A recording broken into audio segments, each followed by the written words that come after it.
Hey, compressed air friends. Today I'm going to show you a little hack has to do with fuses.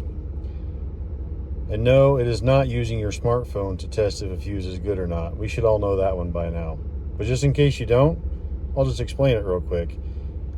You take a fuse, open up your smartphone, and open up your phone app to where your keyboard is. And if you can hold the fuse like this and tap buttons and the numbers register, the fuse is good.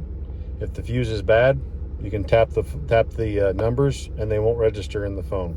So if you didn't know that, now you do. What I want to show you guys right now is if you have said fuse like this guy right here, and let's suppose this fuse is blown and you need to go to your local parts store and pick up a new fuse, but they don't have this exact one. They have some other 12 amp fuses that might be right, but let's say for example it's a Bussmann and you don't know if it quite lines up just exactly the same.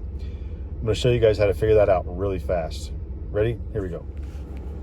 All right, here we go. So we go over to our good friends here at Grainger.com and you pull up this fuse, this ATDR12 fuse on Grainger.com.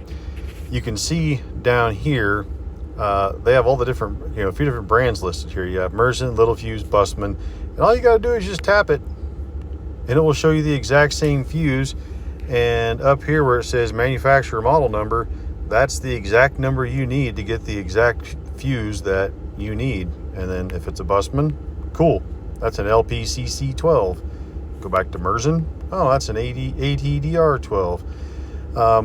So whatever line your local store carries, or whatever line your local store is able to cross, you can cross it pretty easily over here on Grainger.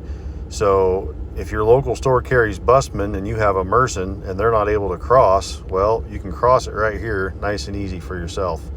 So that's what I got today, friends. See ya.